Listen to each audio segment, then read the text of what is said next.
Friends, வீட்லேயே egg balls எப்படி செய்தாங்க பார்க்க போகிறோம். அதுக்கு 4 முட்டையை வேக வச்சுக்கிறேன். கொஞ்சம் கேரட், பச்சை மிளகாய், கருவேப்பிலை, 2 வெங்காயம் எடுத்துக்கிறேன்.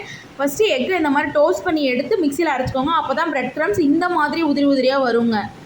இதுக்கப்புறம் நமக்கு எடுத்து வச்சுருந்த பெரிய வெங்காயம், கருவேப்பிலை, பச்சை மிளகாய், கேரட் எல்லாத்தையுமே சின்ன சின்னதாக கட் பண்ணி வச்சுக்கலாங்க. அதுக்கப்புறம் நம்ம முட்டையை வேக வச்சுருக்கோம் இல்லைங்களா, அதை நல்லா இந்த மாதிரி கிரேட் பண்ணி எடுத்துக்கோங்க. நான் எல்லாமே 4 முட்டைக்கான அளவு சொல்கிறேங்க. உங்களுக்கு எவ்வளோ வேணுமோ நீங்கள் அவ்வளோ எடுத்துக்கலாம், எல்லாத்துலேயுமே அளவு. இப்போ இந்த முட்டை கிரேட் பண்ணி வச்சுருக்கிறதுல கேரட்டு, பெரிய வெங்காயம், பச்சை மிளகாய், கருவேப்பிலை கட் பண்ணி வச்சுருந்தோம் இல்லைங்களா, அது எல்லாமே ஆட் பண்ணிக்கிறோம். இதில் தேவையான அளவுக்கு உப்பையும் ஆட் பண்ணிக்கிறோம். இதுக்கப்புறம் ஒரே 1 ஸ்பூன் கரம் மசாலா, 1 ஸ்பூன் தனியாத்தூள், 1 ஸ்பூன் கார்ன்ஃப்ளவர் மாவு ஆட் பண்ணி நல்லா எக் பால்ஸ் நல்லா பிடிச்சி வச்சுக்கணுங்க இந்த மாதிரி. இப்போ ஒரு பவுல்லையோ ஒரு பாத்திரத்துலேயோ ஒரே ஒரு முட்டையை உடச்சி ஊற்றி நல்லா மிக்ஸ் பண்ணி வச்சுக்கோங்க. அந்த எக் பால்ஸில் வந்து இது நல்லா அப்ளை ஆகிற அளவுக்கு ஃபஸ்ட்டு முட்டை அப்ளை பண்ணிவிட்டு அதுக்கு மேலே பிரெட் க்ரம்ஸ் திருப்பி முட்டையில் அப்ளை பண்ணி தனியாக எடுத்து வச்சுருங்க.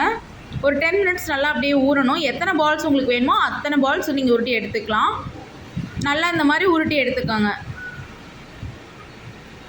ரொம்ப டைட்டாக போட்டு பிடிச்சிடாதீங்க. அப்போ வந்து எண்ணெய் வந்து உள்ளெல்லாம் அப்ளை ஆகி உள்ளே இருக்கிறதெல்லாம் நல்லா வேகாமல் போயிடுங்க.